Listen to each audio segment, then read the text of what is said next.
Tudo bom, Lenisa? Tudo e Boa você? noite, minha Boa flor. noite. Eu já te apresentei, vou te apresentar de novo. Falei que era uma amiga querida, jornalista, empresária. Obrigada. Obrigada pelo carinho. É sempre uma honra enorme falar Boa com noite. você. Eu tô com um problema Boa seríssimo ótima aqui no Rio de noite. Janeiro, nessa região de Ipanema, que a internet está muito ruim. E a gente quer logo que tudo funcione, mas agora tudo calmo e tem muita coisa aí importante para essa conversa dessa noite. O quanto é uma honra realmente poder falar com você novamente, saber o quanto a tua credibilidade com a da doutora Albertina, com essa responsabilidade de vocês, mas que realmente vocês têm condições de ajudar tanta gente. Luísa, para te contar, hoje, durante boa parte do dia, recebemos aí várias mensagens para vocês duas e muitas, Luísa, de agradecimento, de Coisa amor, boa.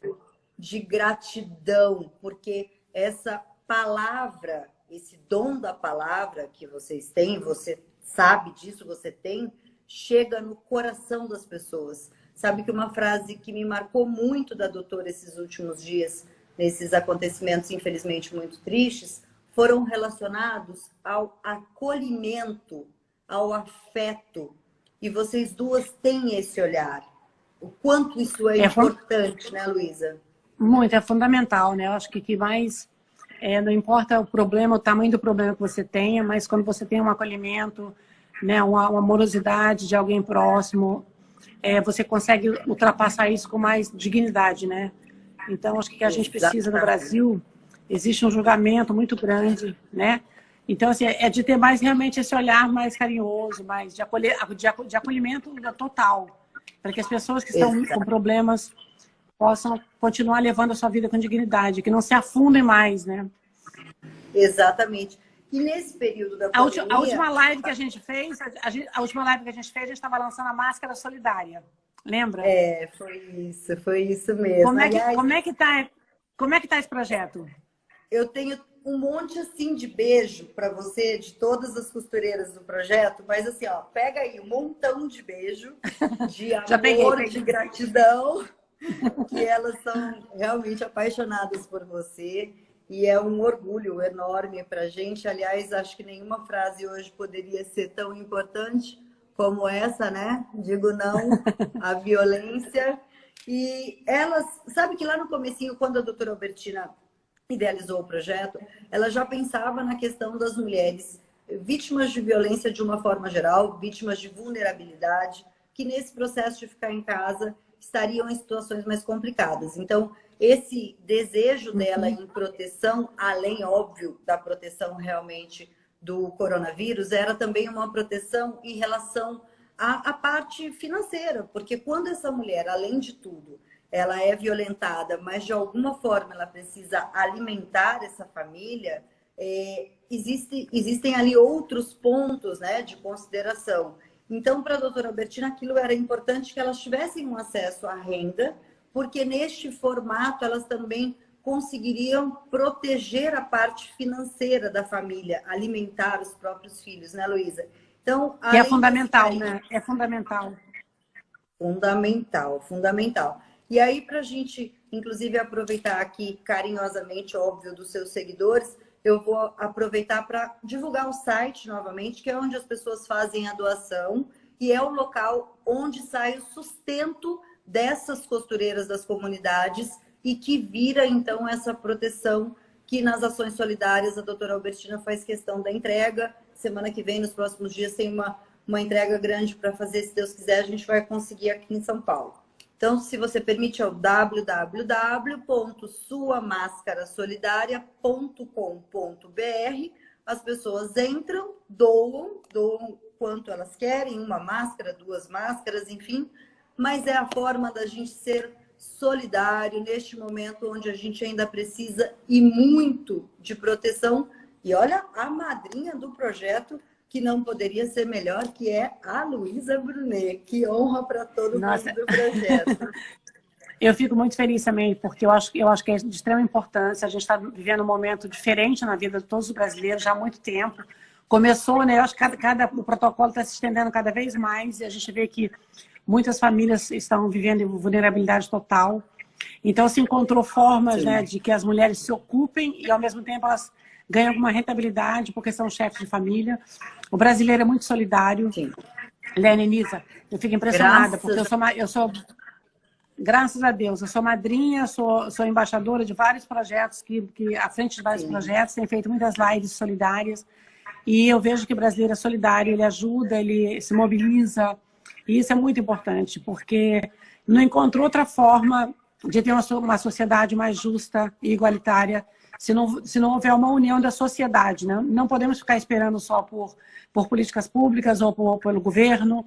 Eu acho que tudo isso é junto. Eu acho que a sociedade inteira ela pode e deve se mobilizar para qualquer tipo de problema, para minimizar justamente o impacto que causa na vida de todo mundo, que impacta a nossa vida também. Ninguém consegue ficar bem se você vê uma pessoa em estado de vulnerabilidade. Exatamente. E, infelizmente, a gente sabe o quanto a gente ainda precisa reforçar mesmo isso diariamente, porque são milhares de pessoas que precisam de ajuda, que precisam dessa proteção, que precisam do olhar de acolhimento, do carinho, do estender a mão. E dentro desse processo todo que a gente vive, nós mulheres, de alguma forma, com tantas situações difíceis ainda, infelizmente, né? Porque já era para a gente estar, acho que um tanto bom lá na frente em relação a entendimento de tantas coisas, mas a gente ainda precisa ter esse olhar e entender que a gente precisa dar as mãos, né? Acho que mais do que nunca, mesmo que agora de uma forma virtual, por conta de todas as proteções, a questão do protocolo, mas esse dar a mão, ele é muito mais aqui no coração e de uma forma realmente de empenho uma com a outra. E também por conta disso, e quem te mandou um beijo grande também foi a doutora Elizabeth Sato, que é a delegada-geral adjunta de São Paulo. E o e-mail... A gente fez um webinar juntas. Ela é maravilhosa. Eu sou fã dessa mulher, né? O poder dessa mulher. Eu também. Muito fã dela. E ela deixou à disposição, Luísa, inclusive para você e para a doutora Albertina, qualquer tipo de situação que seja necessário.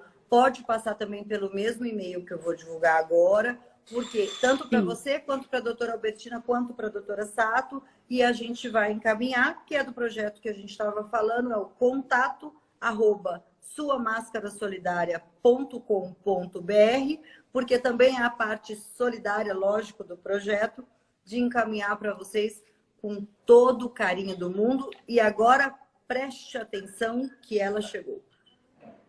Ai, que bom. Eu queria te agradecer também, Lenisa. Eu te pedi ajuda hoje para uma mulher trans aqui no Rio de Janeiro que quase foi morta. Sim. Ela foi brutalmente espancada, o seu quarto ficou ensanguentado. E você prontamente ofereceu uma ajuda jurídica através justamente da Sato, da Luísa Sato. Claro. E eu espero que ela realmente ela me procure, porque eu já deixei mensagem para ela. E eu acho que essa corrente de solidariedade também vai além, né?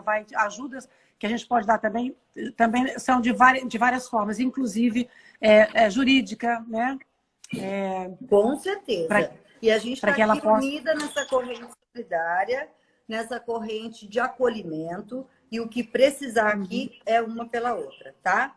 Olha... eu não vou falar o nome dela, porque vamos preservar. Ela chegou mesmo? Então eu vou apresentá-la. Ela chegou chegando. Ela vai falar um pouco então, eu vou apresentar dessa rede solidária. Um beijo, o que precisar. Um beijo. Uma ótima live. Tô aqui do lado. Obrigada, meu amor. Obrigada, Luísa. Bom, beijo. Obrigada, um beijo. Bom, eu vou apresentar para vocês a minha convidada de hoje, é a doutora Albertina. Acabou de sentar essa mulher maravilhosa, que eu amo de paixão. É a doutora Albertina Duarte Takiuti. Ela é médica, ginecologista, obstetra, sanitarista, coordenadora do Programa da Saúde para Adolescentes do Estado de São Paulo.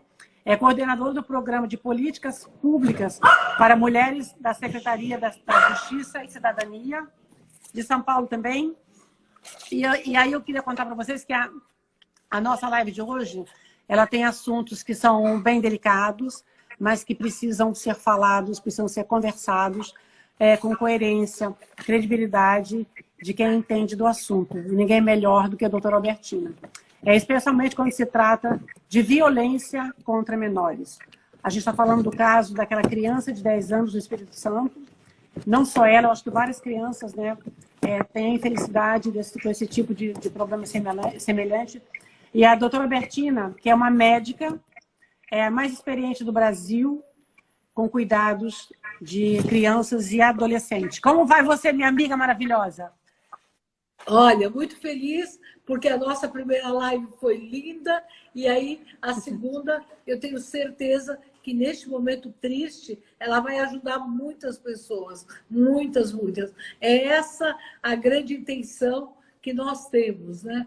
De estarmos formando uma rede de solidariedade e de esclarecimento. Eu acho que quando você se expôs, como você se expôs, e quando eu também estou aqui, seria muito mais fácil falar de ginecologia, de corrimento, e a gente está falando aqui das situações de abuso e de violência, que é uma doença que é tão profunda e que tão difícil de cura. Se nós temos uma vacina, ou teremos uma vacina para a Covid, nós dificilmente teremos uma vacina nos próximos 30 anos contra a violência.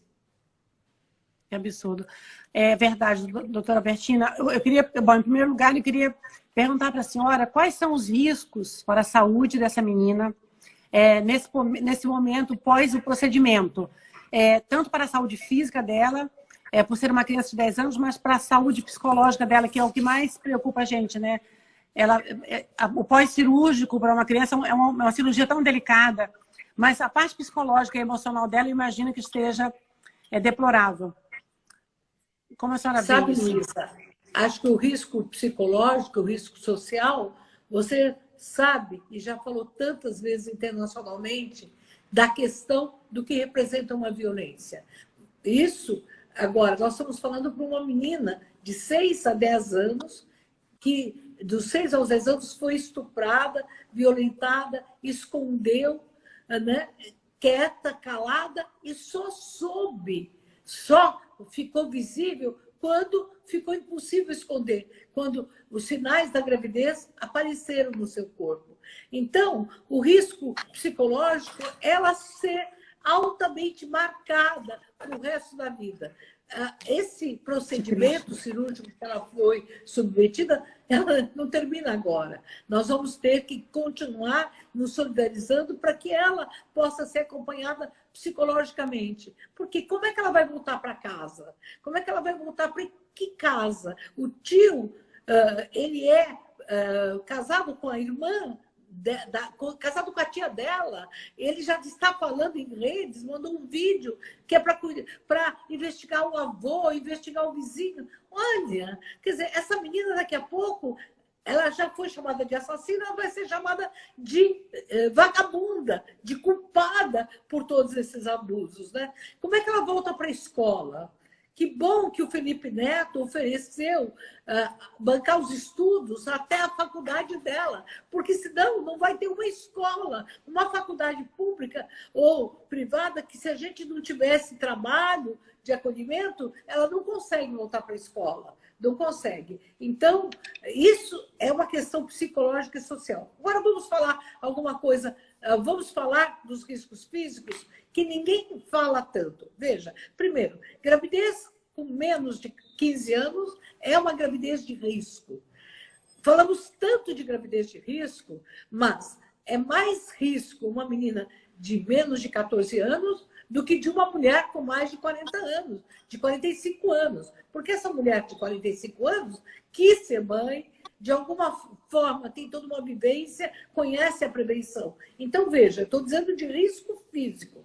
Primeiro, nasceram 26 mil crianças de mães adolescentes no último censo, de 10 a 14 anos. 23 morreram. Então, a cada 1.000 mães que dão à luz, uma mãe pode morrer. E isso é uma violência, porque é uma mortalidade materna aqui no Brasil já é alta, mas é maior nessas crianças. E as que quase morrem, veja, primeiro, ela pode ter diabetes, essa menina já foi identificada como diabetes gestacional. Sim.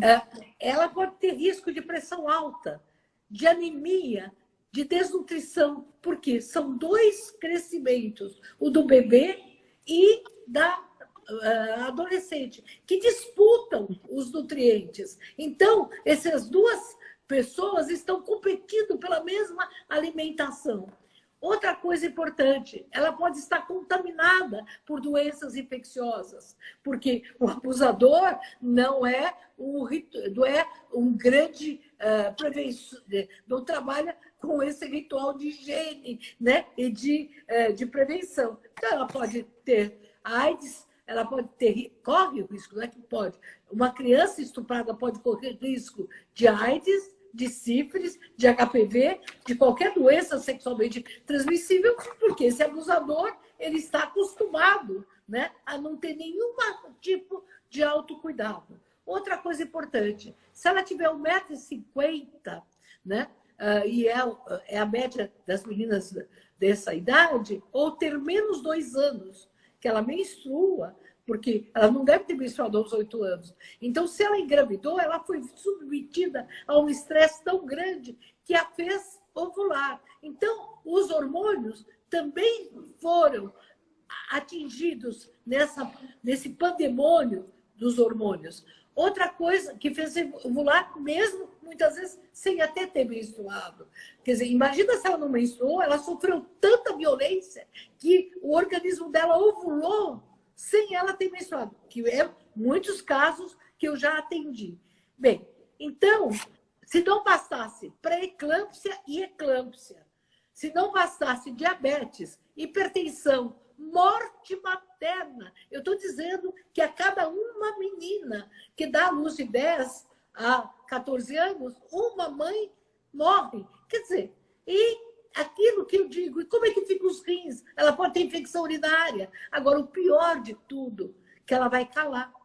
Porque ela vai ter dores, dor da barriga, dor para urinar. Nem sabe o que está acontecendo, não. Ela tem medo de falar. Como é que ela vai falar, eu estou com dor de cabeça, que anuncia a pressão alta? Como é que ela vai dizer, eu estou com dor no meu corpo, se ela está toda doída? Então, a gravidez da adolescência, com menos de 15 anos, é um risco, sim, considerado um risco internacional.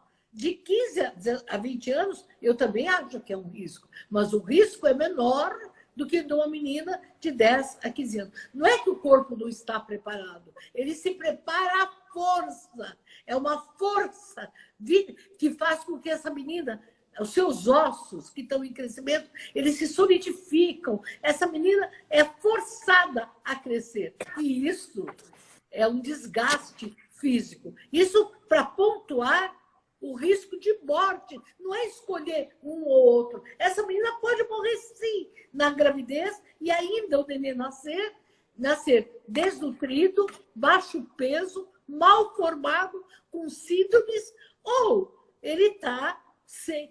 É uma menina que... As meninas de 10 a 14 anos começam o pré-natal muito tarde.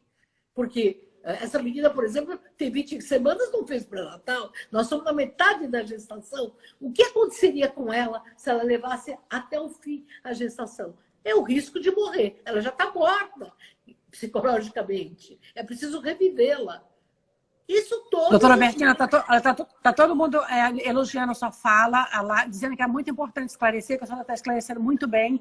E eu vi que algumas pessoas aqui, inclusive o Márcio, ele colocou a mensagem várias vezes, ele falou assim, e as meninas, essa apareceu, mas e as outras meninas que são estupradas constantemente no Brasil? A gente sabe que a cada 1 hora, 4 meninas são estupradas, eu não sei se essa média já cresceu, mas a gente tem noção, sim, Márcio, a gente tem noção do que acontece no Brasil, infelizmente. Os números de estupro são alarmantes e muitas meninas provavelmente passaram por isso e não sobreviveram, né, doutora Albertina?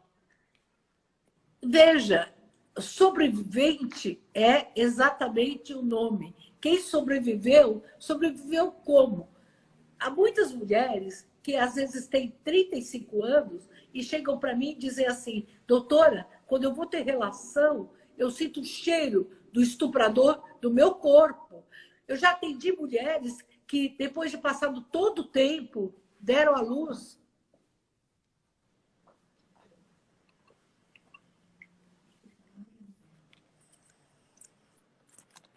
Travou. O que houve?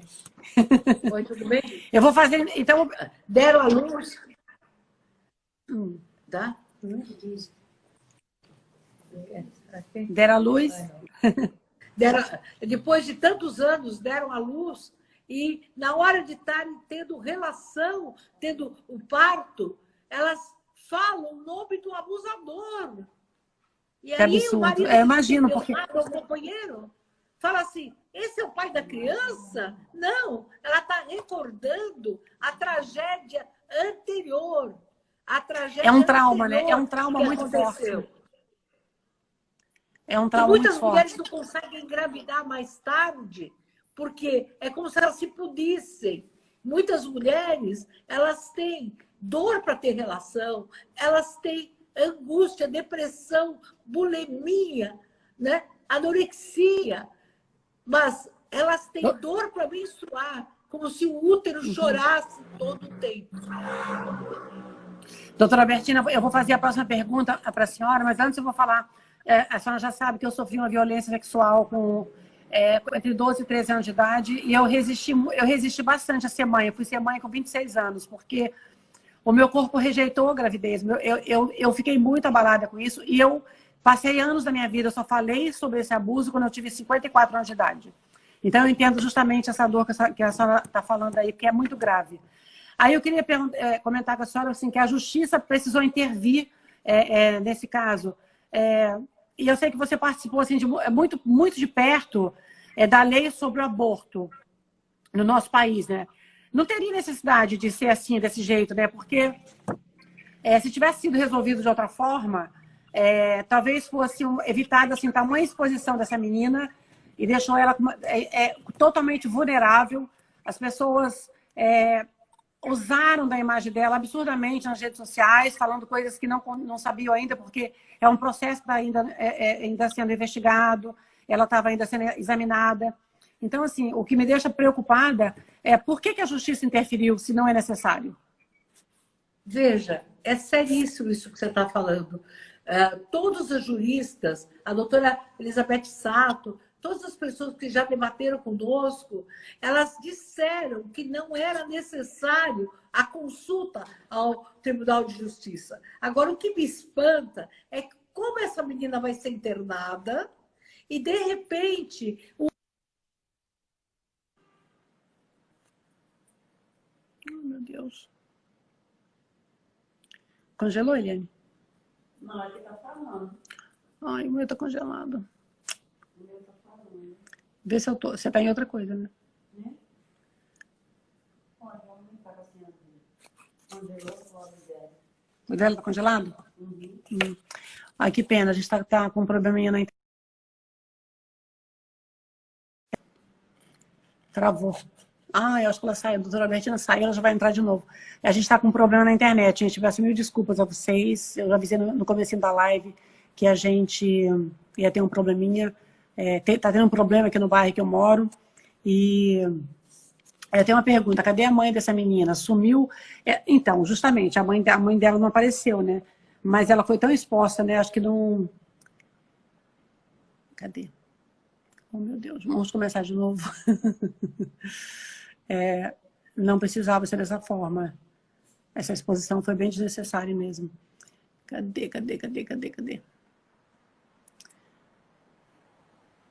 Me desculpa, gente. Visualizar, tá. Estamos com outro probleminha que eu não estou conseguindo agora encontrar a doutora Albertina. Ela saiu. Eu vi que ela saiu, mas ela vai entrar de novo. Doutora Albertina, a gente está esperando a senhora entrar de novo.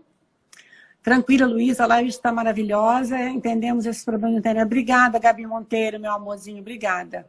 Eu vou aproveitar para mandar beijo para Grace, minha amiga que apareceu já aí várias vezes. Ana Paula, o pai está preso e a mãe faleceu. Poxa vida, infelizmente a gente está com esse probleminha. Aguardando a doutora A conexão tá... Oi, de novo. estava aqui. Doutora Bertina, a senhora está me ouvindo?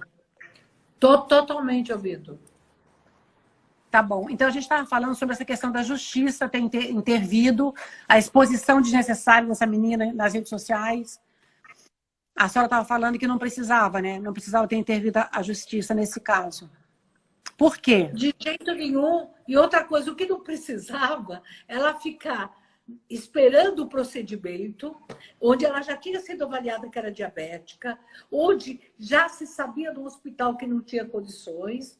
Eu estou muito triste, porque o SUS do Espírito Santo tem condições, sim. Veja, nós temos 35 mil meninas e 529, 35 mil adolescentes estupradas, que esse é o dado oficial, por ano no Brasil. Terrível. Com certeza temos no Espírito Santo. Então, este caso foi um caso que necessitou uma intervenção. Então, eu gostaria que isso fosse um aprendizado. Eu lutei tanto pelo SUS, inclusive fui até o Espírito Santo conversar com várias pessoas incríveis e que desenharam o SUS na época de que a gente estava discutindo como é que é possível. Uma das regras do SUS é ter uma referência. Uma referência. Não consigo fazer um procedimento, eu mando para outro lugar. Como a cirurgia cardíaca, como a cirurgia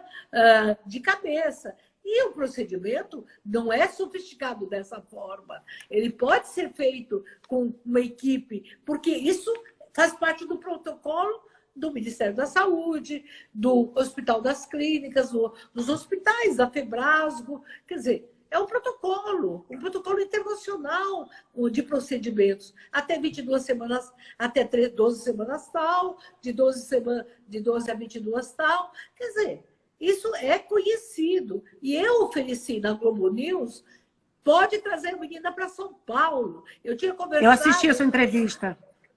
Eu disse, traga para São Paulo. Não sabia, então, que já ia ser para Recife. E com um médico, que eu parabenizo a equipe, de uma seriedade muito forte, porque eu tive que, na hora, quando ofereci, conversar com o doutor André Malavasi, que é o chefe da violência do Pérola Maito, com o doutor Gebri, e que me disse, pode trazer, trazemos aqui. Como agora eu digo, essa menina precisa de apoio psicológico.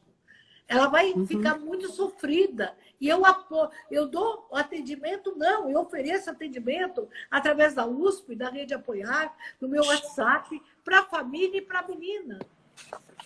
O programa do Adolescente responsabiliza, porque eu não quero que chegue e fique no esquecimento. Isso vai continuar. E a menina que tiver coragem de falar, nós temos que ter várias mulheres que possam ter coragem. Sabe, você disse 54 anos, quantas mulheres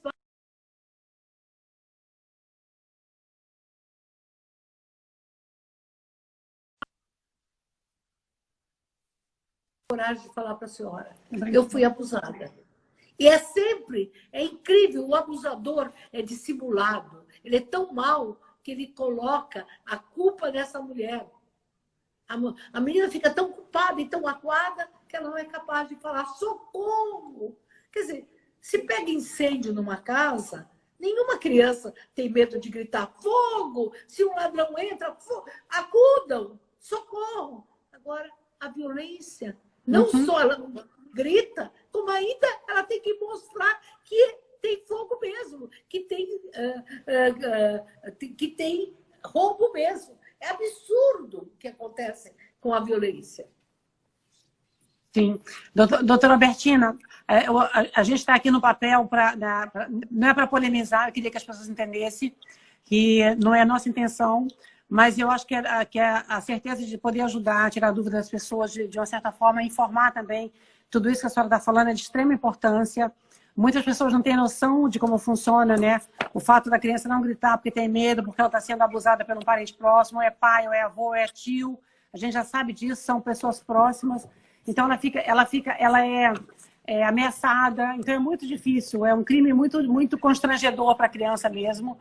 E eu queria saber se a senhora já realizou algum parto de meninas de 10 anos de idade.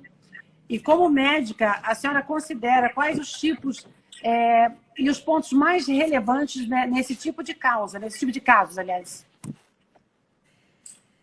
Eu tive uma experiência que vai estar marcada na minha vida. Aliás, eu tenho 2 momentos na minha vida que até conversei com o Bial, falei que uma mulher de 51 anos que eu fiz o parto e que tinha tanto medo, porque ela tinha 51 anos. E eu disse, Bial, prefiro fazer de uma mulher de 51, de 54, eu não tenho nenhum medo. Agora, fazer o parto de uma menina de 10 anos, como eu já fiz, e que peguei o nenê na privada, no vaso sanitário, ela chegou com uniforme e tinha dor. E ninguém sabia, pensavam que era apêndice, eu estava no hospital, no pronto-socorro, e de repente ela teve, né, uma contração e o nenê, eu peguei o nenê, ela estava 9 meses. Eu fiquei mais de 6 horas costurando tudo que foi rompido, o seu períneo, perto do ânus, tudo. Essa menina teve que corrigir depois a questão ela teve um rompimento, sim, da parede da bexiga e precisou ficar muito tempo porque ela se urinava. Chegou num momento que ninguém sabia se era psicológico ou se era físico, porque ela não tinha mais nada fisicamente, mas ela fazia xixi, ela urinava, e um dia ela falou, é que ninguém pode chegar perto de mim porque eu cheiro mal. Veja, ela assim que ela se sentia. Agora, eu já fiz o parto de menina de 12 anos, de 11. Eu acho que todas as pessoas que estão aí... Veja, eu sou uma mulher com mais de 40 anos de profissão. Eu não estou vindo aqui para... essa exposição é no sentido de prevenir. Eu tenho neta de 7 anos, eu tenho netos, todo mundo teve filhos. Quer dizer, como é que você quer que uma filha sua, um neto seu, uma neta sua, seja abusado? Então, é no sentido que você está fazendo, e eu estou aqui te parabenizando pela sua... Já disse isso para você, poucas mulheres têm uma mulher linda como você, colocando, por favor, quer dizer, me ajudem, não. Eu estou aqui de peito aberto para que não aconteça nada com ninguém. Então, você é uma verdadeira agente de saúde. Eu fico muito emocionada, porque se todo mundo tivesse essa coragem, nós teríamos uma mudança desse cenário. Eu acho que a sociedade precisa entender que o problema é real que a gente vive, doutora Albertina. A gente não pode ficar calado como sociedade, a gente precisa se envolver. Todo mundo que está aqui na nossa live pode se tornar uma voluntária, pode se tornar uma ativista, porque é justamente isso. Se está vendo uma criança que está sendo abusada, se percebeu que ela tá passando por algum problema, ajude. Aí eu queria perguntar para a senhora, foram feitos vários posts nas redes sociais desde então, e eu sei que a senhora gosta muito de falar sobre prevenção, e eu acho extremamente importante a prevenção para tudo, para violência contra a mulher, para LGBT, para racismo, para gravidez precoce, que deveria ser mais pontuado ainda, e, aliás, muito pontuado, para que as pessoas entendam a importância disso e evitar tanta brutalidade como essa criança passou.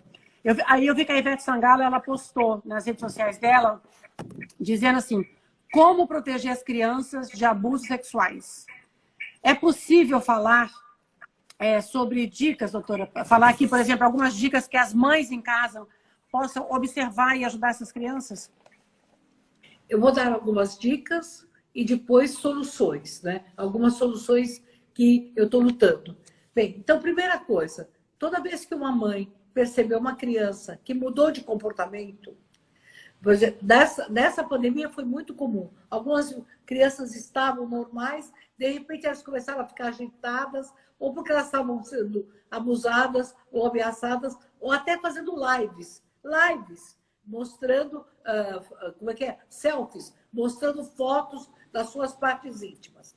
Bom, então, primeira coisa é mudança de comportamento. Segundo, essa mudança começa até corporal. Era aquela criança que para de brincar, olha desconfiada, começa a ficar medrosa, ou ela tem pesadelos, não dorme, muda o ritmo de comer, muda o ritmo da vida dela. Fundamentalmente, não brinca, está triste, não fala, ou começa a emagrecer, ou começa a engordar demais. Essa é uma dica. Eu tinha uma menina que vinha assim, com o cabelo todo para frente. E aí ela gostava tanto do cabelo, de repente não penteava o cabelo, não fazia nada com o cabelo. É muito difícil porque tem muitas relações com a própria adolescência, que as pessoas mudam. Mas é uma mudança muito brusca. Então, a mãe que tiver essa menina, é preciso que ela esteja atenta. Outra coisa importante, veja, o que fazer dentro de casa? É preciso pontuar. Ninguém mexe nas suas partes, quer dizer, nas suas partes íntimas, ninguém mexe, ninguém mexe, isso é seu. Então, isso tem que ser uma lei bem determinada, porque às vezes as crianças podem confundir carinho, e é isso que o abusador fala. Eu só vou estar aqui fazendo uma massagem, eu só vou aqui olhar como é que você está. Bem, isso é fundamental. Outra coisa, falar sobre abuso, falar sobre violência, não aumenta a violência. Falar previne. E não é que eu acho. Aqui no estado de São Paulo, nós reduzimos em 49% a gravidez na adolescência em 20 anos. De que forma? Neste momento, eu continuo à frente do programa, mas, veja, estimulando o diálogo, estimulando a autoestima. Aquela menina que tem força, eu vou denunciar, mas para isso ela precisa ter uma rede, uma amiga que ela possa confiar, um adulto que ela possa confiar, um professor da escola. Então, por isso que neste momento também estou fazendo parte de um processo chamado escolar, onde há juristas, há promotoras, psicólogos, que a gente está trabalhando com a escola. Eu já dei 4 aulas, mais de 5, né, para os professores e também para os alunos. E é incrível quando eu coloco da lousa adolescência, o que é a participação. E eu bem disfarçada, eu não estou falando você cuidar. Veja, você tem direitos, você tem o seu corpo, você tem, não aceite bullying, não aceite ameaças. Então, se isso foi discutido, não é que a gente precisa. Gente, 35 mil meninas por ano estupradas, está na hora da gente fazer realmente isso que a gente conhece. E quem não conhece? Então, e outra coisa, é na adolescência que me dá conta. Porque quando ela vai ter o primeiro beijo de outro namoradinho, ela percebe que houve alguma coisa diferente. Então, quem é abusado, geralmente, é dos 6 aos 10 anos. O abusador adora essa faixa de idade, porque ela está em formação e está submissa. Porque o grande momento que o abusador, que a gente tem que falar, é que chegar a engravidar é muito raro. Porque o abusador é um ejaculador precoce. Ele não tem prazer na penetração. Ele chega na penetração e para. Então, essa menina deve ter sido muitas vezes abusada para chegar a engravidar. Porque não é fácil engravidar. O abusador costuma ser impotente, mas ele usa outras armas. Põe a mão, morde, faz tudo o que você pode imaginar, porque ele não consegue. O prazer dele é deixar essa menina escravizada. Então, se nós discutirmos isso, não só nas lives, e que felicidade ter essa live com você, mas nas escolas. Olha, falar de estupro não aumenta o estupro. Aumenta a consciência da denúncia e tira a culpa de quem está sendo abusada. É esse o nosso intuito, né? Ah, que maravilha a senhora esclarecer isso. Eu, como passei por isso, eu entendo perfeitamente, principalmente os sintomas que a senhora falou. Eu emagrecia, não dormia direito, eu tinha medo, pânico, ficava debaixo da cama, cobria o corpo todo. Eu tinha diarreia constantemente, dor de cabeça, eu tinha 12 para 13 anos de idade. Doutora Albertina, no caso da saúde pública, o SUS está preparado para esse tipo de atendimento no Brasil? Ou não? Veja, ainda. O SUS é o maior serviço internacional, não tem um sistema único de saúde dessa forma. Ele foi criado por muitas pessoas que tinham sonhos, emoções. Sérgio Arouca, tantos, né? Eu nem vou citar Sérgio Arouca em homenagem a todos aqueles que lutaram e que já morreram. Foi um desenho, como se você desenhasse um grande teatro, a gente colocou todas as experiências. Então, veja, se não está preparado, vamos preparar. Porque se nós temos hoje, durante uma pandemia, nós tivemos respiradores, hospitais de campanha, tanta coisa, num momento que custa tanto dinheiro, a prevenção não custa dinheiro. Não custa, eu digo que não custa, é muito fácil fazer. Doutora Bertina, eu vi que uma moça perguntou aqui, o que faz uma pessoa abusar de uma criança? Que instinto é esse? Que estímulo é esse? Por quê? Na verdade, as origens, elas são bem profundas. Muitos casos de abusadores, eles foram abusados quando era criança. Eles sofreram violências. É como se eles se vingassem do que aconteceu. Outra coisa importante, o abusador, ele não para. Então, quem abusou essa menina vai continuar abusando. Se ele não fizer um tratamento, porque ele não tem, na verdade, valores em relação a ninguém. Então, ele pode se arrepender, mas ele volta. É como quem bate. Quem bate diz assim, não, eu te amo, eu vou mudar. Não muda. Não muda se tiver um tratamento e se não tiver uma vigilância total. É fundamental essa vigilância. E o que faz? Na verdade, é um desejo, principalmente de submissão. Ele não tem o desejo numa relação de afeto, de vínculo. Ele quer escravizar, ele quer tornar aquele ser que ele abusa uma coisa, um objeto, para esmagar. É essa. Então eu digo, o prazer tanto faz ele apertar a vagina como penetrar. Porque, na verdade, ele não é nem um bicho. Ele é o terror, né? É o que ele gosta do terror, é o terror. Hã? O que ele gosta é de terror, né? Então, ele gosta de aterrorizar. Ele trabalha com terror. E é tão grande esse terror que quem é vítima fica ligado ao terror. Porque ele fala, se você contar, eu mato você, mato a sua mãe. Eu tive uma menina que foi abusada e ela ficou 2 anos achando que ia engravidar. Tadinha. Ela não sabia que era 9 meses. Então, o abusador fugiu de casa, foi preso, porque abusou outra menina e ela ficou só em casa. Então, ela soube que esse abusador tinha abusado a prima dela. E ele foi denunciado. Aí ela ficou em casa achando todo mês, durante 2 anos, que a gravidez podia chegar.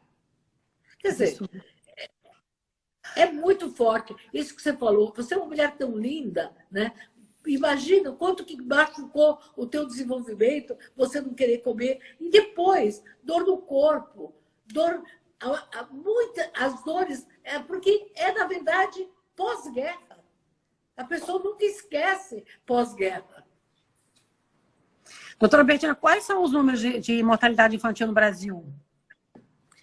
Olha, na verdade, nós temos hoje uma mortalidade por abuso ou por que você quer falar? Por abuso, né? Porque a gente sabe que de 0 a 13 anos de idade é um percentual grande, né?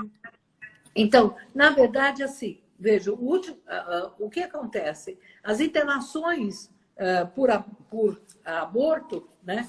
Por abuso, as internações, elas chegam, né? A 6 por dia. Quer dizer, é muito. 6 por dia, internações de 10 a 14 anos. O que acontece? Nós temos muitas meninas internadas por distúrbios alimentares, por meninas com anorexia, com bulimia. O que provoca, né? Que é provocado pelo abuso. Que provoca, que ninguém sabe o que é. Então, os dados, eles acabam ficando muito... Tem que ser uma pesquisa muito bem feita ferramenta para analisar. Outra coisa, nós temos muitas meninas que têm infecções urinárias. E as infecções urinárias que não cedem, que chegam a perder o rim. Nós temos muitas meninas que provocam suicídio. Né? Temos muitas meninas que se cortam inteiras. Mutilação, se mutila. Se mutila, se automutila. Então, o único dado que a gente tem na verdade, nós temos uma mortalidade materna, como eu disse, 23 meninas que morreram, foram mães e morreram com menos de 14 anos. Esse é um dado, mas os dados têm que ser investigados. Tem menina que se joga no carro. Então, atropelamentos, armas, acidentes que ninguém explica. Essa menina caiu, bateu a cabeça. Então... Ela quer interromper esse sofrimento, na verdade, né? Ai, travou de novo, meu Deus. Aí eu convoco, acho que está muito grandiosa, uma central muito grandiosa de exigiria sociólogos, psicólogos, epidemiologistas, para que a gente revisasse as internações. Por quê? Quem se interna porque está abortando já é o final da fila. Doutora Berdinand, eu vi que uma pergunta aqui de uma amiga minha que trabalha com isso, ela mora em Londres, uma brasileira que mora 25 anos em Londres, e ela está perguntando assim, o perfil desse abusador é estatística ou é científico? O perfil que a senhora falou que ele mais pelos maus tratos, mas ele abusa mais psicologicamente do que propriamente a penetração, vamos dizer assim. Esse perfil que a senhora traçou é perfeito, mas ele é baseado em estatística ou é cientificamente? Eu também quero saber. Em estatísticas. O que é que a gente percebe? Há muitos anos atrás, eu dei uma aula sobre o cidadão acima de qualquer suspeita. Ele é um cidadão acima de qualquer suspeita. Você olha, você não acredita. Você não olha, você não acredita que é. Vou te dar um exemplo. Uma vez eu fui chamada no júri para falar que aquela menina tinha uma lesão que não era uma lesão natural, era uma lesão provocada. Eu disse, não tem uma lesão. E eu estava na sala, esperando. Eu confundi o abusador com o advogado, porque era tão elegante que eu pensava que fosse um advogado. Quer dizer, ele é dissimulado. O perfil é dissimulado. Cidadão acima de qualquer suspeita. Ele não deixa rastros visíveis. Quando os rastros são pegos, eles deixam marcas no corpo da pessoa, mas ele não deixa rastros. Então, isso é científico. Doutora Bertina, então é científico. Esse comportamento é exatamente como os agressores de mulheres. Eles são acima de qualquer suspeita, porque na sociedade eles são pessoas que não mostram nenhuma característica de abusador, de espancador de mulheres, né, ou que tem o perfil, e só fazem em privado, porque são covardes, assim como os estupradores fazem em privado, até eles serem descobertos. E quando são descobertos, eles ainda querem ter oportunidade, como esse que fez o vídeo, a culpa sempre é da menina, a culpa é da mulher. Então, é um perfil realmente muito parecido. Aí eu queria saber, doutora Bertina, se a senhora... Pode dizer, por favor. Pode falar, por favor.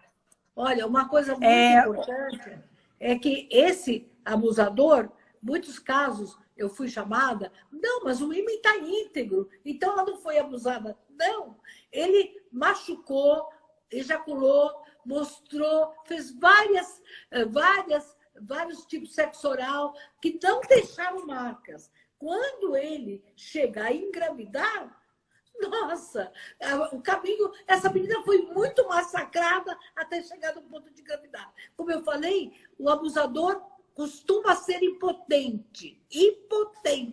Ele não tem penetração, ele é ejaculador precoce e por isso não engravida. Se todas as meninas que foram abusadas engravidassem, nós teríamos 35 mil meninas abusadas, teríamos muito mais gravidez. Que absurdo. Doutora Bertina, a senhora tem um atendimento online do programa de adolescente em São Paulo. inclusive com o Núcleo de Psicologia do Apoiar da USP. Como é que as pessoas podem participar desse programa? Ou seja, ela se inscreve através do site? Como funciona isso? Porque é tão importante isso para quem estiver assistindo. Se a gente pudesse até escrever. Então, é o projeto de psicologia do Apoiar da USP. Eu estou mandando para você. O Apoiar é o USP 3091-4173. É tardivo@usp.br. A doutora Leila Tardivo, querida, ela é a chefe de psicologia da USP, do departamento, e a gente está trabalhando muito de perto, porque nós já atendemos mais de 4.000 mulheres nessa pandemia. E o WhatsApp, Estamos Adolescentes, ele funciona, inclusive sábado e domingo, que é o 97-193-3277. Eu não estou dizendo que nós damos conta de tudo, mas o que a gente faz é, em recebendo, a gente tem uma rede, né, que a gente articula de voluntários, e agora, depois da sua live, nós vamos fazer essa rede muito mais forte. Eu me disponho com você e com todas a fazer todos os tipos de possibilidades da Secretaria da Justiça, da Secretaria da Educação, de todos. Acho que, veja, a Ivete disse, esses dois serviços, eles são muito poucos diante de tanta grandiosidade. Então, num primeiro momento, é uma rede de apoio para que a gente possa acolher e depois ajudar a inserção dessas mulheres. Que pena, a gente está quase acabando a live e eu queria convidar as pessoas que estão assistindo para ficar muito atenta, se observar esses comportamentos que a doutora Albertina falou em relação a crianças e adolescentes. Você não precisa se expor de jeito nenhum com dados pessoais aqui na nossa live, mas a doutora Albertina, ela tem um e-mail que ela disponibiliza, desde a primeira live que nós fizemos, um e-mail que é contato@suamascarasolidaria.com.br. Você pode relatar o problema que você estiver passando e ela vai ler esse e-mail com o maior carinho, porque ela é muito carinhosa, eu também sou. Vou ler os e-mails que mandarem para mim, a gente vai responder.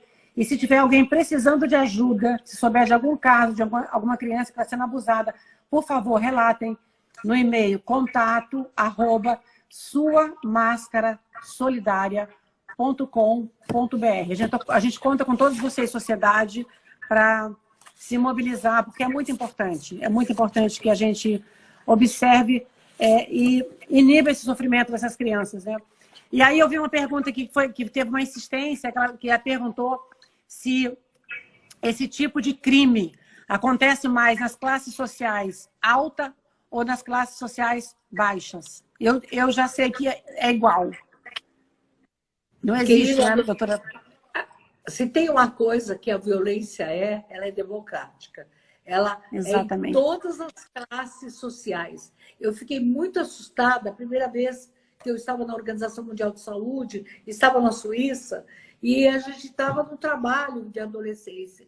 Quando uma mulher, uma senhora loira, maravilhosa, né, e disse dos abusos que ela tinha sofrido. E ela era de um país nórdico, ela era da Dinamarca.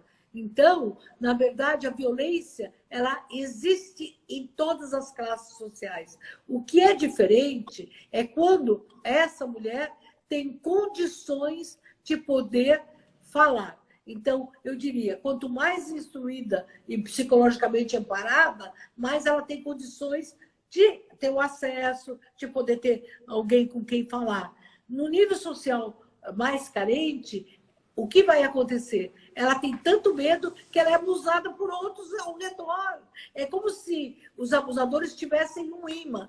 E quando essa menina foi abusada, ela não é protegida. Os outros se sentem no direito de abusar também. Então, por isso que é urgente que muitas mulheres que estão nos ouvindo, de classe média alta, nunca tiveram coragem. Você, Luísa, você foi uma desencadeadora com muita dor, porque eu sei disso. Como?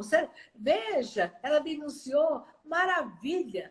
Porque se você não tivesse essa força, quantas mulheres que você conhece de nível social altíssimo apanham, são espancadas e têm relação com o marido sem querer, porque também tem o estupro da família, do casamento.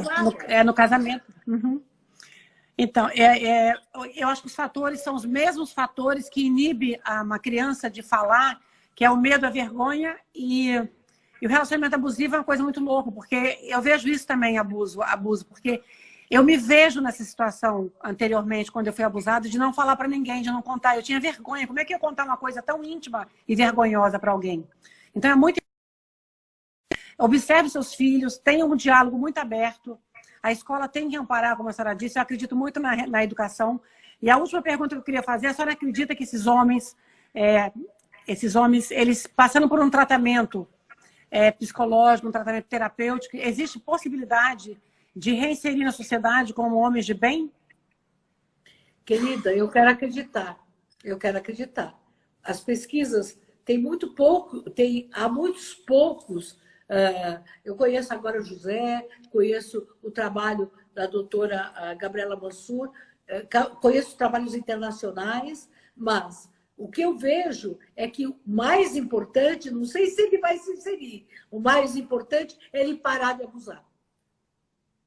Porque o grande medo é que ele continue impune e continuando abusando. Porque se ele for preso, ele sai da prisão e abusa. Se ele subir, ele vai abusar. Então, esse tratamento não é para curar, é pelo menos inibir que ele continue feroz como é.